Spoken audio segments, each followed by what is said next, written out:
Hi friends, ম্যাকাউটের যে odd semester অর্থাৎ first, third, fifth, seventh এবং নাইন্থ এই সেমিস্টারের যে এক্সামিনেশন সেটা এখন অনগোয়িং চলছে। তবে অনেক ডিপার্টমেন্টের এক্সামিনেশন অলরেডি কমপ্লিট হয়ে গিয়েছে। কারোর হয়তো 10 তারিখে, কারোর 11 তারিখে, কারোর 12 তারিখে, মানে অনেক ডিপার্টমেন্টে শেষ হয়ে গিয়েছে। বাট এখনো কিছু কিছু ডিপার্টমেন্টের একটা বা দুটো এক্সাম বাকি আছে। যাই হোক, 18 তারিখ পর্যন্ত মোটামুটি এক্সামিনেশন তোমাদের চলবে, থিওরি এক্সামিনেশন।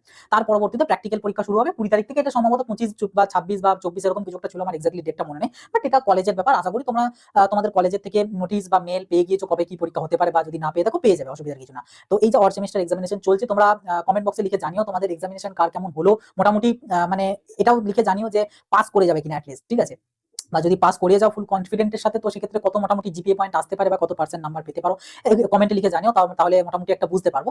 তো যাই হোক, যেটা তোমাদের সাথে মেন কথা বলা সেটা হচ্ছে, তোমাদের এখন অনেকে জিজ্ঞাসা, অনেকে দেখলাম আমাকে অন্যান্য এর আগের ভিডিওগুলো, ম্যাকআউটের যে আর এর ভিডিওটা বানিয়েছিলাম বা তোমাদের পাসিং টিপস এন্ড ট্রিক্স এর যে ভিডিওটা, সেই ভিডিওতে অনেকে কমেন্ট করেছো। এর পাশাপাশি হোয়াটসঅ্যাপেও আমাকে অনেকে মেসেজ করেছো, দাদা এই যে পরীক্ষাটা দিলাম, এই পরীক্ষাটার রেজাল্ট কবে দেবে, মোটামুটি কবে দিতে পারে। তো সেটা নিয়ে তোমাদের সাথে জানাবো। এর পাশাপাশি ম্যাকআউটের কিছু রিয়েলিটি ব্যাকলগ রিগার্ডিং সেটা নিয়েও তোমাদের সাথে ডিসকাস করবো। কারণ যেহেতু অনেকের ম্যাক্সিমাম জনদের পরীক্ষা শেষ হয়ে গিয়েছে, তাই এখন এটা বলাটা চলবে। পরীক্ষার আগে এই কথাটা বলিনি, কারণ পরীক্ষা শুরুতেই ডিমোটিভেটেড করাটা উচিত নয় বা ঠিকও হবে না, ঠিক আছে? তো যাই হোক আর কি, তো প্রথমে আমি তোমাদেরকে যদি বলি ব্যাকলগ যে ব্যাপারটা, এইটার ব্যাপারটা, তার পরবর্তীতে ভিডিও শেষের দিকটাতে আমি তোমাদেরকে রেজাল্টের নিয়ে মোটামুটি একটা এক্সপেক্টেড বা টেন্টেটিভ প্রায় বলতে পারো ডেট আমি তোমাদেরকে বলে দেবো। তো দেখো, ব্যাকলগ নিয়ে এখানে না আমি পাসিং টিপস এন্ড ট্রিক্স এর ভিডিওটা তো সম্ভবত একটুখানি শেষের দিকে 2-3 মিনিটের মতন হয়তো বলেছিলাম। যেটা বলেছিলাম যে পরবর্তীতে জানাবো, তো সেটা হচ্ছে এখানে ম্যাকআউটে আগের ভিডিওতে যে এত পাসিং টিপস এন্ড ট্রিক্স পড়েছিলাম, শুধু ওটা আমি বলে না, তুমি মোটামুটি অন্যান্য আরো অনেক চ্যানেলের যে ভিডিও সেখানে তোমরা দেখতে পেয়ে যাবে। মোটামুটি প্রত্যেকে কিন্তু এই কথাটাই মেন বলে যে খাতা ভরিয়ে আসবে, কোনো কোশ্চেন ছেড়ে আসবে না। যদি লিখতে না পারো, সেই টপিকটা রিগার্ডিং যা জানো সেটা লিখে দিয়ে আসবে। যদি সেটাও না পারো, সেক্ষেত্রে তুমি যেটা ভালো করে প্রিপেয়ার করে এসেছিলে সেটাকে তুমি লিখে দিয়ে আসবে, কিন্তু পাতা ফাঁকা রেখে আসবে না, ছেড়ে আসবে না, লিখে দিয়ে আসবে। ম্যাক্সিমাম সবাই কিন্তু এটা বলবে। তার কারণ কি, ম্যাকআউটের যে খাতা চেকিং সেটা ডিভিএস পোর্টালে হয়, অনলাইনের মাধ্যমে হয়। সেটা নিয়েও আমি তোমাদেরকে ভিডিও দেবো। অ্যাকচুয়ালি ওটা তো টিচাররা দেখে, টিচারদের কাছে থেকে, তো এরকমই একটা ভিডিও ইউটিউবেও অ্যাভেলেবেল আছে। বাট আমি ওনার সাথে কন্ট্যাক্ট করেছিলাম, অনেকে দেখলাম তার ভিডিও নিয়ে ডাইরেক্ট মানে তারা ভিডিও বানিয়েছে। বাট আমি চাইনি, আমি তাকে আগে মেসেজ করেছি যে স্যার আমি আপনার কি ভিডিওর কিছু ক্লিপ ইউজ করতে পারি, যদি তিনি পারমিশন দেন তবেই বানাবো, আদারওয়াইজ বানাবো না। তো যাই হোক আর কি, উনি পারমিশন দিলে তারপরে বানাবো। আশা করছি দিয়ে দিতে পারে পারমিশন, তো জানি না কি করবে। তো ওটা এখন বলতে পারছি না, যদি দেয় অবশ্যই আমি ভিডিও বানিয়ে দেবো, তোমাদেরকে দেখিয়ে দেবো কিভাবে কি চেকিং হয়। তো ওখানে কি হয়, অ্যাকচুয়ালি টিচাররা অনেক ক্ষেত্রে চায় যে ছেলেটাকে বা ক্যান্ডিডেটটাকে যেন নাম্বার দিতে পারে, সেই জন্য যেন লিখে দিয়ে আসে, ঠিক আছে? সেখানে তোমরা 1-2 হলেও পেতে পারো।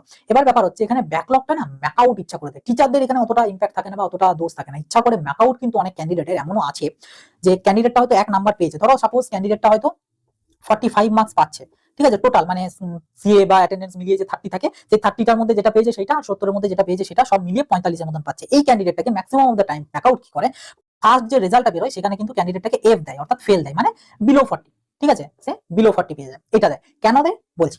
দেখো, সব কিন্তু চলছে মোটামুটি বলতে পারো করাপশনের মতন। তো এখানে ম্যাকআউটেতেও কিন্তু তোমাদের পিপিআর এর অপশন আছে, পিপিআর যেটাকে বলে রিভিউ, ঠিক আছে? তো এই পিপিআর এর অপশন আছে, এখানে হচ্ছে পার পেপারে তোমাদেরকে 200 টাকা করে কিন্তু দিতে হয়। তো এই যে 200 টাকাটা মাঝখান থেকে যাতে আসে, এই কারণে কিন্তু ম্যাকআউট ইচ্ছা করে অনেক ক্যান্ডিডেটদেরকে, তোমরা দেখতে পাবে, আমি এখনই তোমাদেরকে বলে দিচ্ছি, বিশেষ করে ফার্স্ট ইয়ারদের, তারা এই বিষয়টা নিয়ে অতটা অবগত নয়, তো তাই যারা থার্ড বা ফিফথ বা সেভেন্থে পড়ছো তারা মোটামুটি জানবে। বাট ফার্স্ট ইয়ারদের একদম হঠাৎ করে চুকিয়ে যাবে, যে কারণে আগে থেকে সামালটা দিয়ে রাখছি। যে তোমরা দেখতে পাবে অনেক সাবজেক্টের ক্ষেত্রে যেটাতে তুমি এক্সপেক্টই করোনি যেটা আমার ব্যাক আসবে, মানে তুমি ফুল কনফিডেন্ট ছিলে যে মোটামুটি 70-65 নাম্বার পাবে, দেখবে সেটা তো ব্যাক চলে এসেছে। অন্যদিকে হয়তো অনেক ক্যান্ডিডেটের ক্ষেত্রে দেখা যাবে যে সে হয়তো এই সাবজেক্টটাতে কিছুই সেরকম লিখে দিয়ে আসেনি, মোটামুটি এক্সপেক্ট করেছে যে এটাতে ফেল আসবে, কিন্তু সেটাতে দেখবে হয়তো ভালো নাম্বার পেয়ে গেছে, মোটামুটি 50+ নাম্বার পেয়ে পাস করে গেছে, এরকম থাকবে।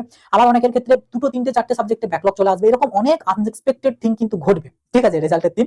তো তখন অত প্যানিকের কোনো প্রয়োজন নেই, আগে থেকে সেই জন্য জানিয়ে রাখছি, সামাল দিয়ে রাখছি। তো অ্যাকচুয়ালি ব্যাপারটা কি হয়, মানে ম্যাক্সিমাম অফ দ্য ক্যান্ডিডেট, প্রায় বলতে পারো 70-75% যে ক্যান্ডিডেট রয়েছে, প্রায় এত এই ক্যান্ডিডেটদেরকে কিন্তু ব্যাকলগ দেওয়া হয়, একটা সাবজেক্ট হলেও ব্যাকলগ দেওয়া হয়।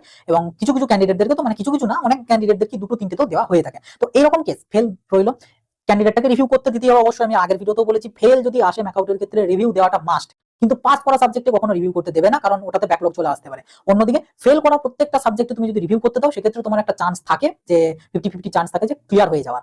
তো সেই কারণে বলছি, আবারও বলে দিচ্ছি, অবশ্যই রিভিউ করতে দেবে যদি ব্যাকলগ আসে, সে একটাতে হোক, দুটোতে হোক, তিনটে হোক। তুমি যদি কনফার্মও থাকে যে আমি লিখে আসিনি, আমি এটাতে ফেলই করবো, তা সত্ত্বেও রিভিউ দেবে, কারণ পাস করে দিতে পারো। কোনো গ্যারান্টি নেই, ম্যাকআউটে কি হয় না হয় কেউ কেউ বলতে পারবে না, কিচ্ছু না, সমস্ত রকম জিনিস টেস্ট হয়ে গেছে এবং মানে কোনো কিছু ধরা যায়নি। তো যে কারণে বলছি, তো ব্যাপার যেটা হচ্ছে সেটা হচ্ছে এই যে ফেল, এবার ক্যান্ডিডেটটা ওই সাবজেক্টে 200 টাকা দিয়ে রিভিউ করতে দিল। রিভিউয়ের পরে এবারে ওর যদি মানে ম্যাকআউটে যদি মনে হয় যে বাকি যে সাবজেক্টগুলোতে কিরকম মার্কস পেয়েছে, যদি দেখে বাকি সাবজেক্টগুলোতে সব 70+ বা 60+ নাম্বার পেয়েছে, তো সেক্ষেত্রে মোটামুটি ক্যান্ডিডেটটাকে কিন্তু এই রিভিউয়ের পরে তাকে অরিজিনাল মার্কসটা দিয়ে পরে মানে ডি গ্রেড দিয়ে কিন্তু তাকে পাস করিয়ে দেয়। আর যদি দেখে যে ক্যান্ডিডেটটা হয়তো ওই 40+ বা 50-র কাছাকাছি তারা মোটামুটি নাম্বারটা পেয়েছে, তো সেই ক্ষেত্রে কিন্তু একটা চান্স থাকে এই ক্যান্ডিডেটটাকে এফি রেখে দেওয়া। তার কারণ কি সেটাও বলছি।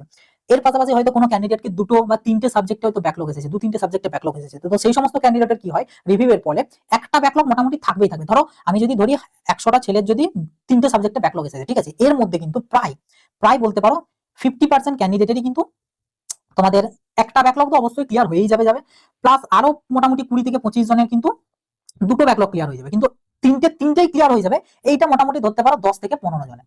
ঠিক আছে, যে তিনটেই ক্লিয়ার হয়ে গেল, ম্যাক্সিমাম ক্ষেত্রে একটা হলেও ব্যাকলগ কিন্তু থেকে যাবে। তার কারণ কি, মানে এরকম ব্যাকলগ দেওয়ার কারণ কি, সেটা হচ্ছে এসবিএমসিএম স্কলারশিপ। কারণ এসবিএমসিএম স্কলারশিপের যে রিনুয়ালের নিয়ম বা রুলস, সেটা হচ্ছে ক্যান্ডিডেটের যে মার্কস সেটা 2টো সেমিস্টার মিলিয়ে, মানে যদি ফার্স্ট ইয়ারের কথা বলি তো ফার্স্ট অ্যান্ড সেকেন্ড সেম, এই দুটো সেম মিলিয়ে যেন তার অ্যাভারেজ 60% প্লাস তার যেন জিপিএ থাকে, মানে ওই 6.75 জিপিএ যেন তার থাকে। এর পাশাপাশি আরেকটা ক্রাইটেরিয়া, সেটা হচ্ছে কোনো যেন ব্যাকলগ না থাকে। তো এবার ব্যাপার হচ্ছে, ধরো এই যে ক্যান্ডিডেটটা যার যে এখন ফার্স্ট ইয়ারে পড়ছে, সে তো এখন 60K টাকা সে পেলো, ঠিক আছে, আমি যদি বিটেক বা বিফার্মের কথা ধরি, 60K পেলো, তো সে সেকেন্ড ইয়ারের সময় এটার মার্কশিট দেখে সে রিনিউয়াল করাতে পারবে। কিন্তু তার যদি এই দুটো সেমিস্টারের মধ্যে কোনো একটা সেমিস্টার যদি একটা হলো ব্যাকলগ থেকে যায়, তাহলে কিন্তু সেই ক্যান্ডিডেটটা এসবিএমসিএম এর যে রিনিউয়াল সেটার জন্য এলিজিবল না। আর এসবিএমসিএম এর রিনিউয়াল সেকেন্ড ইয়ারে এলিজিবল না মানে সেই ক্যান্ডিডেটটা থার্ড ইয়ার ফোর্থ ইয়ারেও রিনিউয়াল করাতে পারবে না, অর্থাৎ 3 বছর আসে পেলো না, তার মানে 1,80,000, ঠিক আছে, 1,80,000 এই টাকাটা কিন্তু সে আর পেলো না, এই টাকাটা কিন্তু এসবিএমসিএম এর কাছেই রয়ে গেল, আর ক্যান্ডিডেটটা পেলো না। তো এই যে টাকাটা, এইটা যাতে ক্যান্ডিডেট না পায়, সেই জন্য ব্যাকলগের পরিমাণটা কিন্তু অনেকটা বাড়ে। ঠিক আছে, এটা শুধু আমি বলে না, ইউটিউবে আরো অনেক চ্যানেল আছে, অনেকে আছে, দেখবে এই ফ্যাক্টটা চেক করবে যে আমি ঠিক বলছি কি বলছি না। ঠিক আছে, এটা হয় যাতে ক্যান্ডিডেটের এসবিএমসিএমটা বন্ধ হয়ে যায়, কারণ মোটামুটি বুঝতে পারছো তলায় তলায় ব্যাপার স্যাপার থাকে ইউনিভার্সিটিতে। আর ম্যাকআউটের আন্ডারেই কিন্তু আমাদের ম্যাক্সিমাম কলেজ আছে, বিটেকে বলো যত ব্রাঞ্চ আছে সমস্ত প্রায় কয়েকটাই তো অটোনমাস আছে, বাকিগুলো তো সবই তো ম্যাকআউটের আন্ডারে। বিফার্ম যদি বলো, বিফার্মের ক্ষেত্রে হয়তো ডব্লিউবিএইচএস এর আন্ডারেও বেশ কিছু কলেজ আছে, বাট ম্যাক্সিমামটাই কিন্তু ম্যাকআউটের আন্ডারে।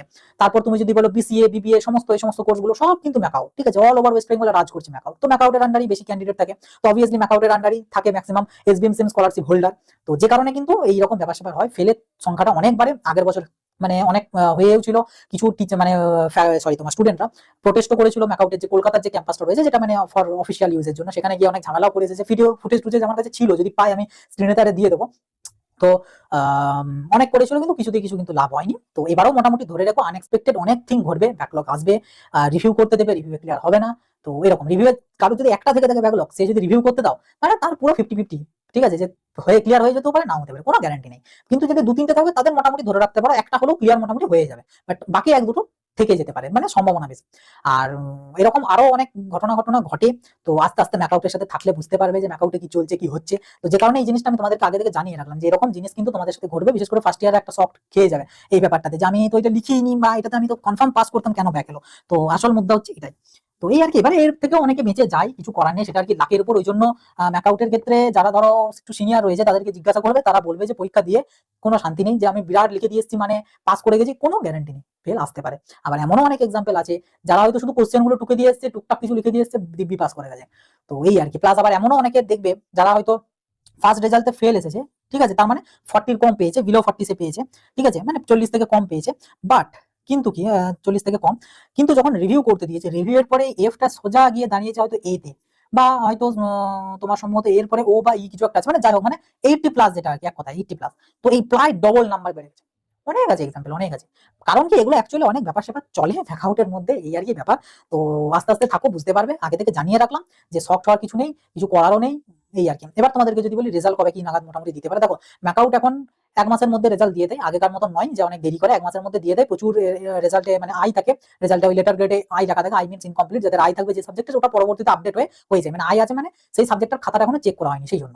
আবার যেদিন রেজাল্ট দেবে সেদিন হয়তো অনেক কলেজের রেজাল্ট চেক করতে পারবে না, তো এতেও প্যানিক করার কিছু নেই, কারণ অনেক কলেজ তাদের কিছু মানে ম্যাকআউটের তরফ থেকে কিছু প্রশাসনিক কারণে হোল্ড করে রাখে, যখন ব্যাপারটা মিটে যায় তখন রেজাল্টটা দেখতে পায়, তো এতেও প্যানিক করার কোনো কারণ নেই। তো এরকম ব্যাপার স্যাপার হয়। তো 1 মাসের মধ্যে রেজাল্ট দিয়ে দেয়, যে কারণে তোমাদের 18 তারিখ ধরে নাও শেষ হয়ে যাচ্ছে, এটার সাথে কিন্তু ম্যাকআউটের সম্পর্ক থাকছে না, কারণ এই জিনিসটা তো কলেজের হাতে, আর এটা কলেজ কন্ডাক্ট করিয়ে মোটামুটি 30 তারিখের মধ্যে কিন্তু ম্যাকআউটকে মানে মার্কস কিন্তু পাঠিয়ে দেবে, কারণ এই মার্কসটাও তো অ্যাড হয়, প্র্যাকটিক্যাল বা সিজনাল সাবজেক্টটাও কিন্তু ফাইনাল মার্কশিটে থাকে। তো এটা মোটামুটি 30 তারিখের মধ্যে পাঠিয়ে দেয়। এবার এটা চেক করতেই দেরি, আর এই যে খাতা চেকিং, এটা কিন্তু অলরেডি শুরু হয়ে গেছে, যাদের প্রথম দিকে এক্সাম হয়েছিল 3 তারিখ 4 তারিখ 5 তারিখ এরকম সময় করে এক্সাম হয়েছিল, তাদের কিন্তু খাতা অলরেডি অনেক কলেজে দেখা হয়ে গেছে, কারণ এটা খবর পেয়েছি। তো মানে খাতা দেখা অলরেডি শুরু হয়ে গেছে, তো যে কারণে তোমরা মোটামুটি ধরে রেখো মিড অফ ফেব্রুয়ারি, ঠিক আছে, মিড অফ ফেব্রুয়ারিতেই কিন্তু তোমাদের রেজাল্ট পেয়ে যাবে, ঠিক আছে, রেজাল্ট পেয়ে যাবে। মানে আরো আগেও পেয়ে যেতে পারো, কারণ ম্যাকআউটের এমনও রেকর্ড আছে 10-12 দিনের মধ্যে রেজাল্ট দিয়ে দিয়েছে। এক বছর হয়েছিল আমার, কোন বছর, আগের বছর না তার আগের বছর আমার মনে পড়ছে না, তোমার ওই 20 জুলাইয়ের মতো সময়ে তোমাদের পরীক্ষা শেষ হয়েছে, জুন বা জুলাই কিছু একটা হবে, আর তার পরের মাসে যদি জুলাই হয়ে থাকে তাহলে আগস্ট মাসে, আর যদি জুন হয়ে থাকে তাহলে জুলাই মাসের 10 তারিখ নাগাদ কিন্তু তোমাদের রেজাল্ট দিয়ে দিয়েছে। 10 তারিখ রাত্রে প্রায় 1:30টার দিক করে রেজাল্ট দিয়েছে, এখনো মনে আছে জিনিসটা। তো এরকমও অনেক সময় রেজাল্ট দিয়ে দিয়েছে। তো যাই হোক, কিছু বলার কিছু নেই, মোটামুটি ধরে রাখো মিড অফ ফেব্রুয়ারিতে হয়ে যেতে পারে। এবার যদি অনেকে বলো যে তাহলে আমাদের নেক্সট ইভেন্ট সেমিস্টারের ক্লাস কবে শুরু হবে, মানে যারা ফার্স্ট সেমিস্টারে পড়ছো তাদের সেকেন্ড সেমের ক্লাস, যারা থার্ডে পড়ছো তাদের ফোর্থ সেমের ক্লাস, যারা ফিফথে পড়ছো তারা সিক্স সেমের ক্লাস, যারা সেভেন্থে পড়ছো তাদের এইট সেমের ক্লাস। তো এই ক্লাসগুলো কবে থেকে কি শুরু হতে পারে? দেখো ম্যাকআউটের হিসেবে ফার্স্ট উইক অফ ফেব্রুয়ারি থেকে শুরু হয়ে যাওয়ার কথা, কিন্তু এটা কলেজের হাতে। অনেক কলেজ আছে যারা এখানে সেমিস্টার একটা ব্রেক দেয়, মোটামুটি 10 দিন, 12 দিন, 15 দিন, অনেক কলেজ 1 মাসও পর্যন্ত ছুটি দেয়। তো ওটা কলেজের উপর ডিপেন্ড করছে কবে কি কলেজ শুরু হবে। তো ওটার সাথে কোনো সম্পর্ক নেই যে অমুক কলেজে এই দিন থেকে শুরু হচ্ছে মানে আমাদের কলেজে হবে, এমন কোনো মানে নেই, প্রত্যেকটা একটা কলেজের ব্যাপার। আর তোমাদের যদি অ্যাডভান্স জানিয়ে রাখি যে নেক্সট ইভেন্ট সেমিস্টার মানে সেকেন্ড, ফোর্থ, সিক্স, এইট, 10 এই যে সেমিস্টারের এক্সামিনেশন ডেট কিন্তু অলরেডি ম্যাকআউটের তরফ থেকে দেওয়া আছে, এবং যেটা বলতে পারো মোটামুটি ওই ডেটেই হবে। চেঞ্জ হলে হয়তো 10 দিনের এধার হতে পারে। তো সেটা হচ্ছে 23শে মে থেকে কিন্তু তোমাদের পরীক্ষা শুরু হবে, সম্ভবত 10ই জুন পর্যন্ত চলবে পরীক্ষা, মানে থিওরিটার কথা বলছি।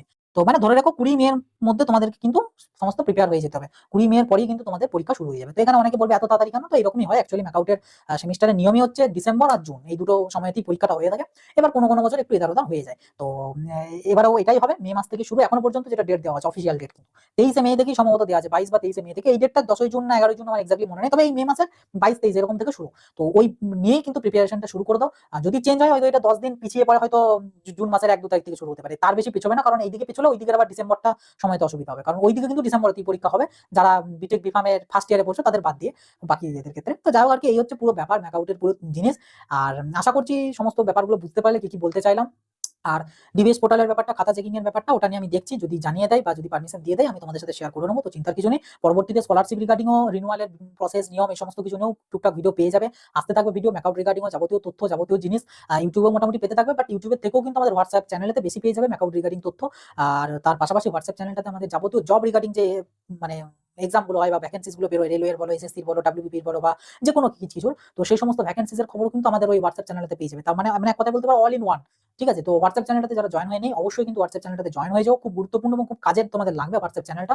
আর যারা বি ফার্মে পড়ছো, বি ফার্মের জন্য আমাদের একটা প্লেসমেন্ট রিগার্ডিং হোয়াটসঅ্যাপ চ্যানেল আছে, যেখানে বিভিন্ন জায়গার বেস্ট আমাদের অল ওভার ইন্ডিয়ার বিভিন্ন জায়গায় ভ্যাকেন্সি যদি টুকটাক কিছু বেরোয় সেগুলোর মোটামুটি খবরাখবর দেওয়া হয়ে থাকে। তো সেটার জন্য ডিফারেন্ট চ্যানেল রয়েছে, যারা বি ফার্মে ক্যান্ডিডেট তারা চাইলে ওটাতে জয়েন হতে পারো। আমি দুটোরই লিঙ্ক দিয়ে দেবো, যেটা আমাদের ম্যাকআউটের তথ্য, জব ভ্যাকেন্সি ইত্যাদি ইত্যাদি, সেটা আমাদের চ্যানেলের নামেই আছে, অর্থাৎ ব্রেনস্টেকেট ভাবে নামেই আছে। বাট যেটা ফার্মাসি রিগার্ডিং ওটাতে ফার্মাসি প্লেসমেন্ট পয়েন্ট নামে আছে। তো দুটো হোয়াটসঅ্যাপ চ্যানেলের লিঙ্ক আমি ভিডিও ডেসক্রিপশন বক্সে এবং প্রথম পিন কমেন্টে দিয়ে দেবো, তোমরা অবশ্যই জয়েন হয়ে যাবে। অবশ্যই ব্রেনস্টেকেট গ্রুপটাতে জয়েন হয়ে থাকবে, কারণ সমস্ত রকম তথ্য কিন্তু ওখানে পেয়ে যাবে। তো যাই হোক, এই ছিল তোমাদেরকে জানানোর কিছু তথ্য বা তোমাদের বহুল জিজ্ঞাসা কিছু প্রশ্নের উত্তর। আশা করছি ভিডিওটা তোমাদের খুব কাজে এসেছে। ভিডিওটা খুব বেশি বেশি করে প্রত্যেকের সাথে শেয়ার করে দিও, যাতে প্রত্যেককে আগে থেকে সতর্ক হয়ে থাকতে পারে, ধাক্কাটা সামলানোর জন্য প্রিপেয়ার হয়ে থাকতে পারে, মানে ব্যাকলগ রিগার্ড। যাই হোক, প্রত্যেকের সাথে শেয়ার করে দিও। ভিডিও ভালো লাগলে অবশ্যই একটা লাইক করে দিও, চ্যানেলে নতুন হয়ে থাকলে সাবস্ক্রাইব করে নোটিফিকেশনটা ক্লিক করে সেটা করে দিও। আর কোনো ডাউট কোয়ারি থেকে থাকলে কমেন্ট বক্সে লিখে জানিও। তো এই ছিল ভিডিও, আবার দেখা হবে নতুন একটা ভিডিওতে। সকলে ভালো থাকো, সুস্থ থাকো।